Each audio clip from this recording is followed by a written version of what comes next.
Guys, can we all agree that adulting is mad ghetto?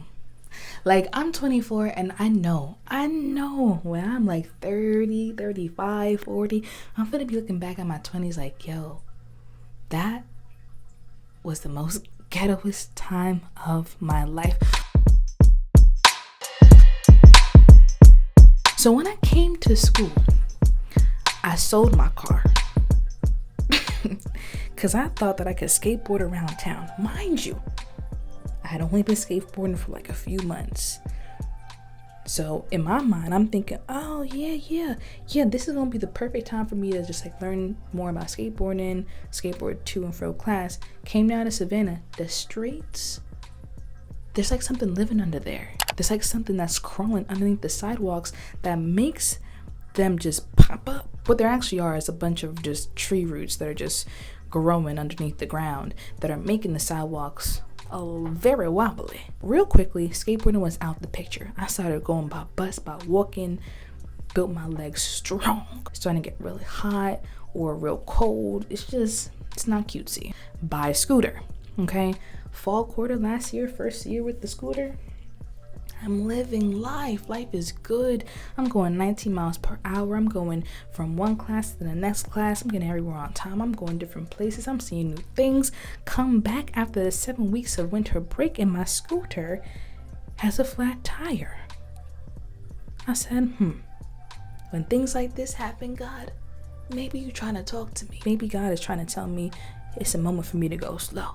Okay, because my scooter makes me just so then I'm like, maybe it's my time to go chill and go slow and relax. I'm like, you know what, God, I'll take this lesson, I'll go slow today.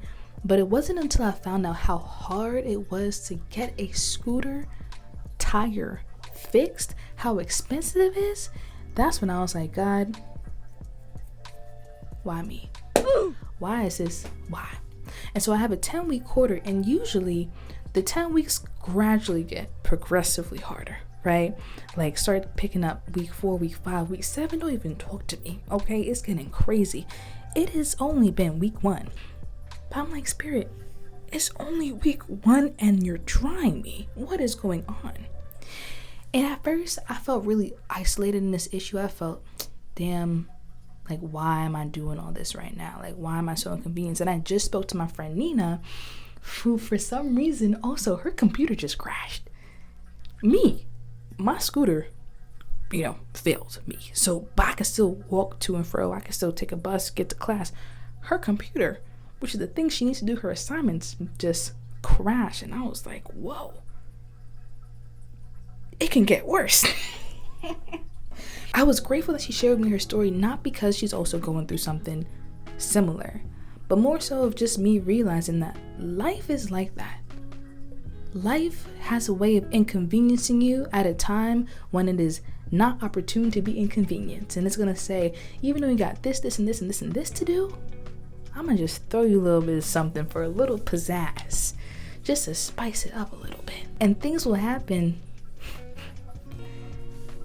at the most unopportune times. And even though there are other things that require our time or better things to spend our time with, we have to sort these things out. Because a lot of times we hear work-life balance or this balance. But balance is a myth. It's not realistic. It doesn't happen. Let me give you an example. I got my scooter issue with this flat tire that I gotta somehow figure out to fix. I have my curriculum, my schoolwork, and everything that's going on, right? The thing that I came down south to do. Then I have, the ways that I fill my artistic well.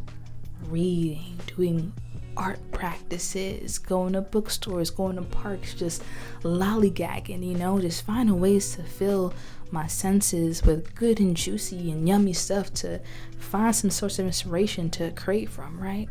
Someone who believes in balance would be like, I need to put an equal amount of time into all these things.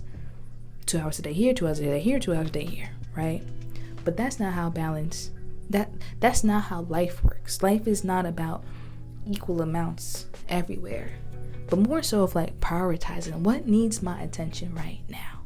And right now, even though I want to spend the next 2 hours tomorrow after class reading and sketching and doing cool artistic stuff, I gotta go to the bike store and pay them to fix my scooter. I mean, obviously school is the one thing that, like, at the end of the day is my biggest priority. However, like I said, 10-week quarter, we just got into week 2. So ironically, this is the best time for my scooter to have failed me, because right now I have the least amount of workload. So I actually have a little bit more time to commit to my scooter. So it's like, now that I have these extra hours in my day that don't necessarily need to be filled with homework, I can fix find ways to fix my scooter. But still, I'm realizing that life just has a way of doing that.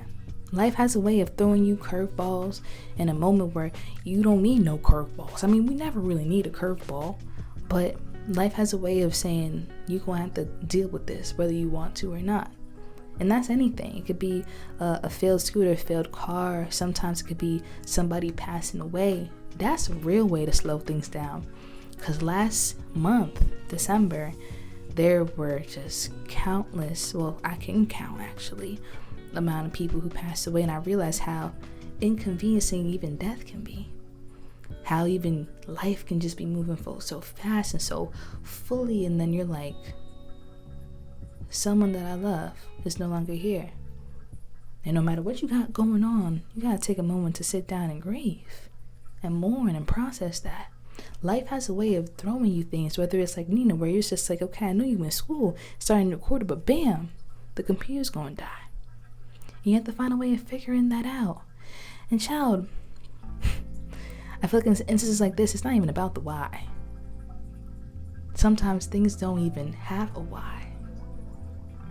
But then I really do love to see it in this communication that I'm having with the universe, that I'm having with spirit, of just like, what am I to learn in this situation here today?